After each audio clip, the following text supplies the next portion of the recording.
Good morning, my friends. Welcome to our New Testament challenge. Today I'm going to be sharing with you some thoughts and reflections from the second chapter of the book of Colossians, Colossians chapter 2. So Paul had started off with chapter 1, was talking about the supremacy of Christ, that Christ is sufficient, Christ has the power, has the authority, has the knowledge, has the presence of God, everything needed to do what he has done.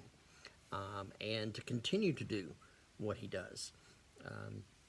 That there's nothing else that is needed or necessary in order to be saved, in order to live as a follower of Christ, in order to live a good life. Everything you need is found in Christ.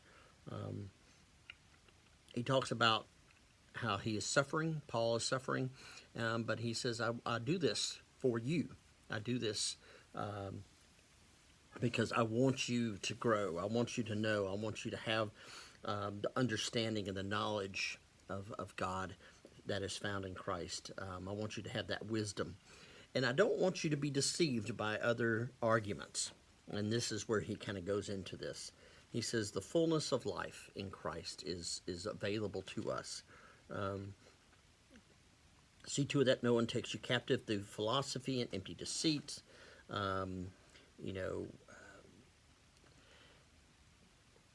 People will seem to add things to it. Sometimes people say it can't be that simple.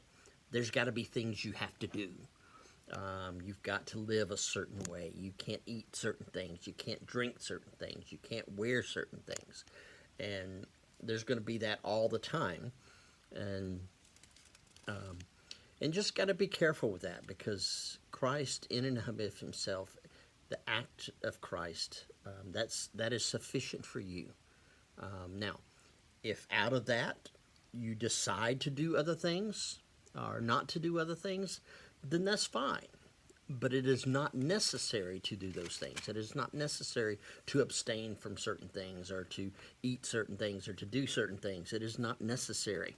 Don't let anybody condemn you because of that, is what Paul is saying.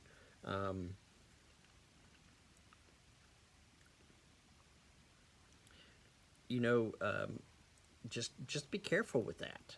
Look around, and even though this is different, it's 2,000 years, the issues are different, the same understanding, the same struggle goes on today, that there are people who seem to add to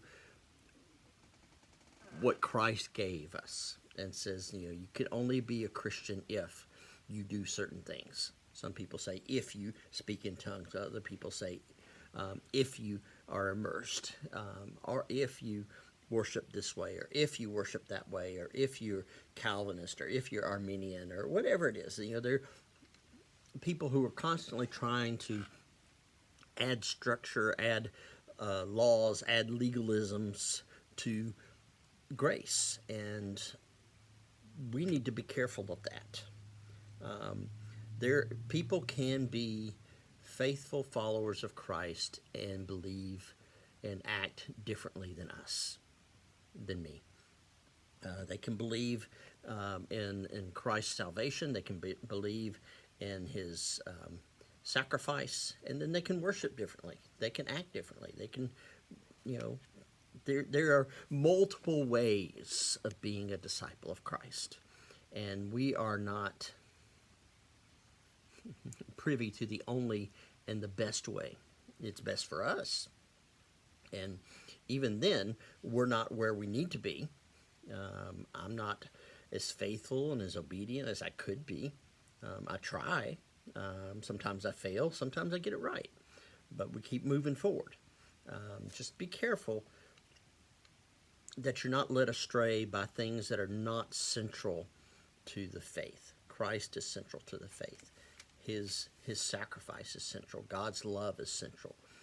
Love the Lord your God with all your heart, your soul, your mind, your strength. Love your neighbor as yourself. Everything else hangs on those. And if something is added that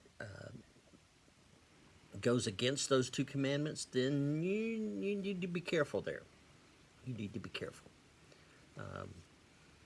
Something to think about.